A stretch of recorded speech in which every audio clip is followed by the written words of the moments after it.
Hello, YouTube. It's Daquita Carver. Um, just on here today, I'm actually going to share a piece of poetry that I wrote. I wrote so many different forms of poetry. I told you before on some of my other videos, the darkness, my time that has been spent in the darkness has been a blessing and somewhat, even though it's been an exhausting and very frustrating period of my life. It's been so long that I've been in it. So, but at least during some of the time that I have sat in darkness, I was able to find my light and basically write poetry. A lot of the poetry is coming from a dark place. I did a lot of writing in the darkness. A lot of the poetry comes from a dark place because it's a dark moment in my life. Some of it can't be shared on this channel because I don't want to, actually mix the message. But it just allows you to it just puts you back into that reality that you are human, that we're human. We have emotions, we go through struggles, we go through we go through trials and so forth, and we handle them just like any other person will handle them. But I tend to internalize my frustrations rather than express them openly and publicly. I know how to, turn it on and turn it off, and so to speak. Some people can't do that. Some people are not able to do that in that respect, and it requires a lot of self control. But it goes back to people saying on the channel before in the comments, "Oh, you're not angry," and it's I am angry. I'm very angry, but it goes back to there's a time and place for everything, and it's not this is not the platform for me to come out and express anger on this YouTube channel. It goes back to even my profession as a registered nurse. There's times when I'm upset, and I can't take those emotions to work with me because people are dependent on me to be a smiling face, to be a receiving spirit so that they can receive healing from me because I am a healer. When I go to work, I have to take off everything that has been given up to me. I have to take off of the emotions. I have to take off every emotion, every form of frustration when I walk in the doors and when I walk into a patient's room. It's a matter of basically changing your garment to basically take care of them. They're in a position where they need to be taken care of, and you're in that position to do it. So you just go ahead and do it.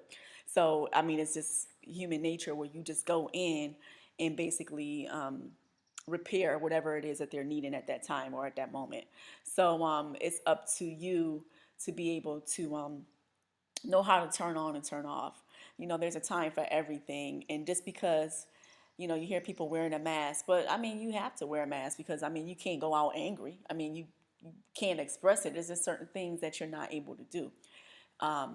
And not to mention that everything is based off of energy. So you want to always make sure that you're addressing that anger, because we do get angry. And for anyone who tells me that they don't get angry is a flat out lie. I just don't believe it.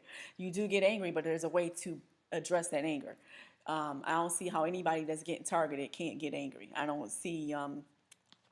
I think that would be a flat out. I don't think they're being honest, and some people don't want to share that. But I'm a transparent person. I'm pretty transparent, so I like to share. I'm not going to stop sharing because I believe that's how you learn. I'm not intimidated by learning. I'm not intimidated by teaching. I'm not intimidated by anything because I know myself. I know who I am, and I'm strong in myself. And I don't mind giving to someone, or showing somebody something.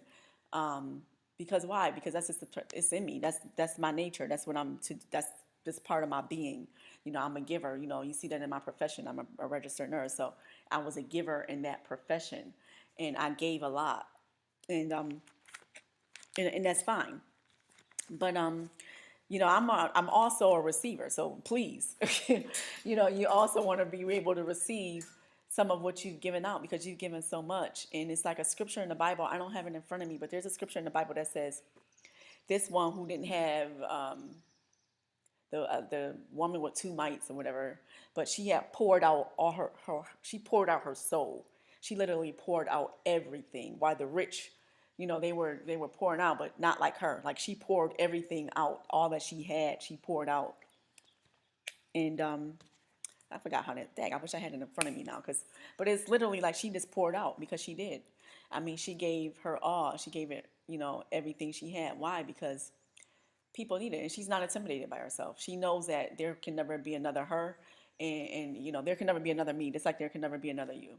So It's just like when you see, I don't know if I said this on the other video, it's just like when you make a purse, when you make a bag or you make a cloth or you make a building, not one building is going to be the same as the other building. They can be all uniform in appearance, but there's going to be something that's out of line, something that's out of place. The brick is going to be a different color. It's going to be something that is not the same as the original. So I don't care what what you try to emulate or what you try to recreate, it will never be the same as the original, because the original is the original is the original.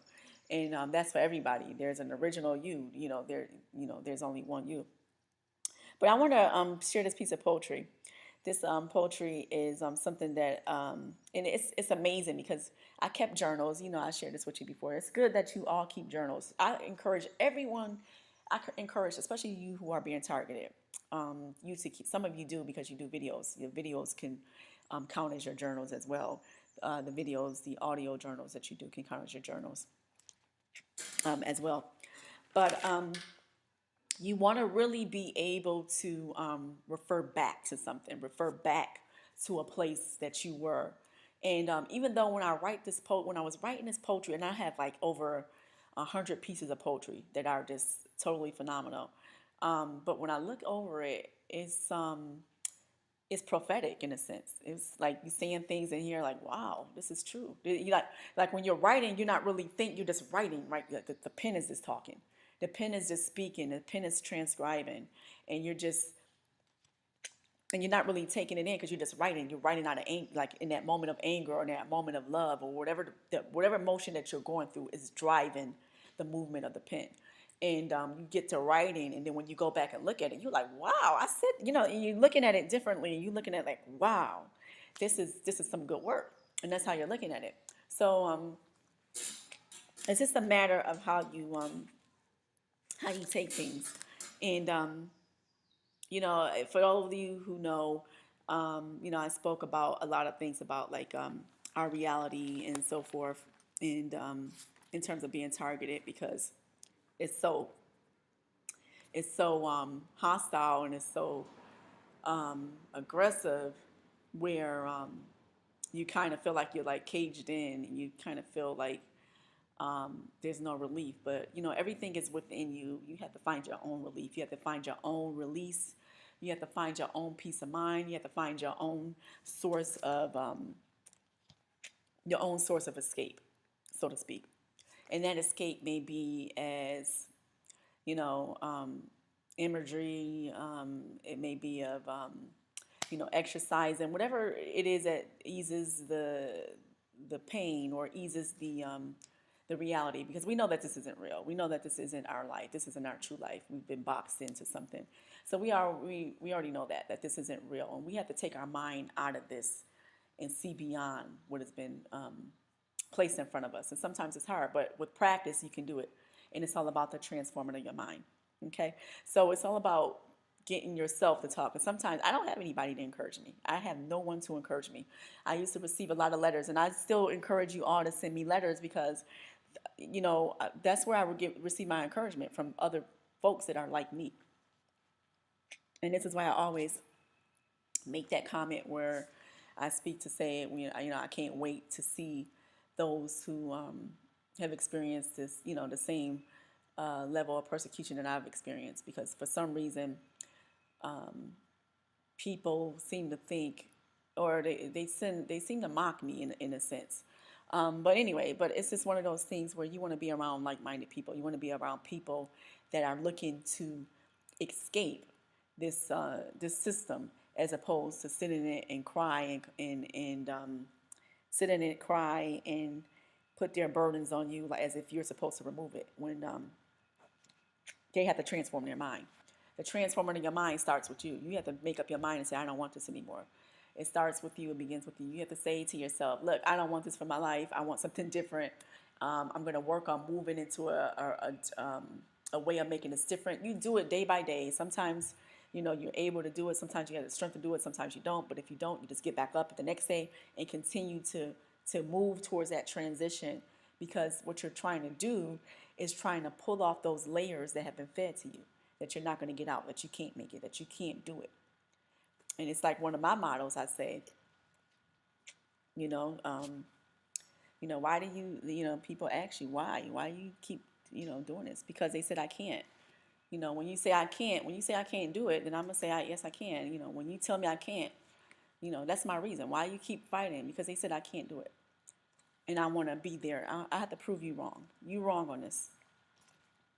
And it's one of those things where I'm not gonna stop because it's not designed for me to stop. Some things are our nature, like it's our nature, to sin. Like it's the nature for us to sin, right? Because we're in human flesh. So it's our nature to sin.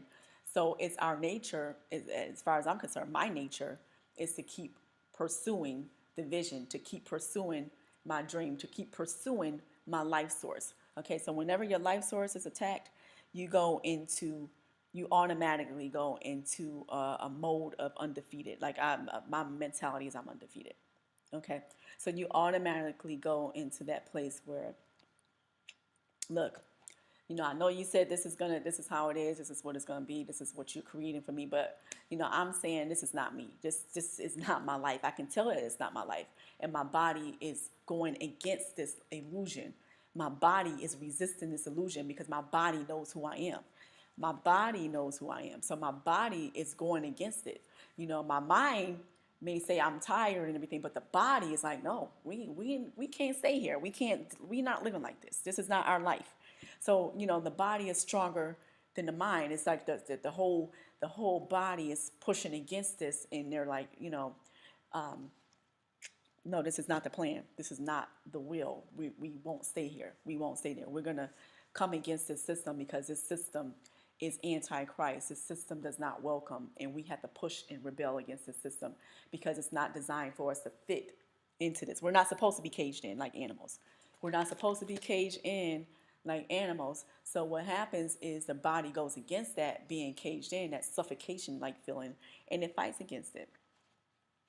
So the mind is seeking peace, but the body is like, oh, the body's like, no, we got to get out. Yeah, when we get out of here, so it was one of those things where you have to be mindful of who you are, and and there's so many strikes against you, but you have to stay persistent and you have to stay diligent. Why? Because again, we can't stay in this. We can't stay like this.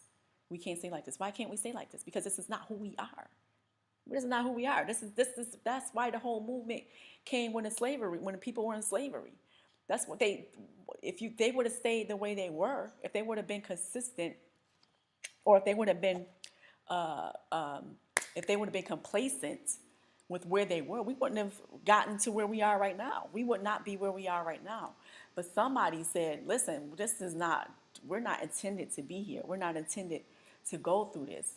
And they pushed back because that was not what the plan is supposed to be. Okay, so we can have it all figured out in our minds. There's a scripture too. Well, I always got all these scriptures. You come to the scripture. It's like I'm a doggone walking Bible sometimes. You can think of the scripture, but you can't really think of it word by word. But it has something to do with like a man may plan his own thoughts. A man may plan his own thoughts, but the Lord deviseth his path. His path comes from the Lord. So we can plan all day long. We can sit here and say we're going to do this and we're going to do that. I had it all planned out. For instance, for me, I had it all planned out. So I thought I did until the Lord, that's why I said, you do as well, because the Lord said, I devise their path. Their path is devised by me. So you can think all day in your mind as to what's going to happen and how you're going to do it and all of these things. But you have to remember that the real plan is from the Lord, and you're going to do his will. You're going to fall into his path, because that's how he designed it. So it's just a matter of time before it resonates, because some people just think they can just, and until you just have to say, you know what, go ahead. I'm walking in your path. You're right. Okay. So I'm going to just share this piece of poetry with you. This is one of the things that I wrote in the dark times. I would strongly encourage you, some of you who are sitting and being persecuted. Some of you may say, well, I don't know how to write. I don't know how to write. I don't know what to say. I don't know what to do. I don't know Um, I don't know what to do. I wouldn't know how to write it. Just start writing in the journals. I'm telling you, I promise you, as you begin to write in journals your experience, and I'm just talking about this, um, giving the accounts of your day, what you did for the day. How did you feel that day? Um, and then I tell you, you go back 6 months later and start looking at those pieces of information. You go back. You could have been praying about something, asking for something. When you go back in that journal, the answer may be right there. And that's crazy. It's crazy like that. That's how it happens. It's crazy like that. So when you see things like that happening, that's when you go back and you write about it. Um, but there is something I want to share with you because we live in a world where we just live in a world where people they want shortcuts. People want shortcuts. Okay. So I'm going to share this piece of poetry with you. Let me see here.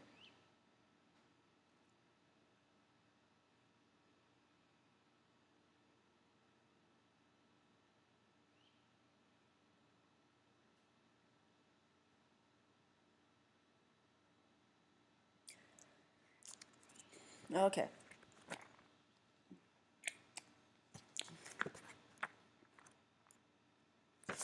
Hold on a second.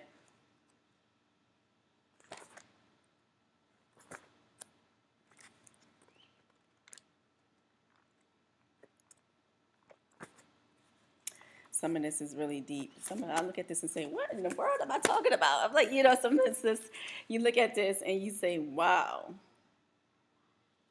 Okay, so here we go. Precept upon precept. This is what this is called. Oh, you are quite the schemer, a master in the game of trade. I just didn't know my body was considered your slave. I knew you intimately. I shared my thoughts with you. You knew my secrets because I taught them to you. You betrayed my trust and developed a desire for lust. No longer interested in the choir, wanted to be the preacher. Being a student no longer pleased you, wanted to be the teacher. Now you say I'm no longer a servant, I am now the leader. You have definitely soared the skies while having a ball. But remember, death was swallowed in victory. Did you not hear the fall? So that is called precept upon precept. That's a little small one. But that is one of the things, one of the many, like I said, I had like over 100 um, written pieces of poetry. I just have to get it published. I do intend on publishing this. I was in the middle of a book, but I kind of stopped. I slowed down on that.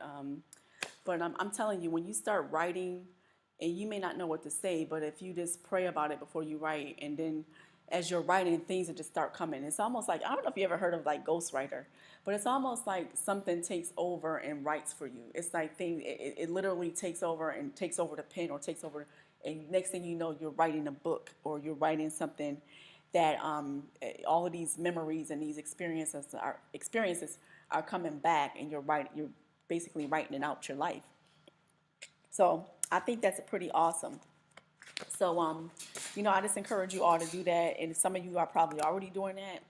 And just share your thoughts with me. Let me know if you found something that to be revealing, or anything like that. I have a lot of poetry, like I said. I will share another piece with you the next time I do a video. Um, but that's it for right now. So shalom, everyone. Take care. Bye.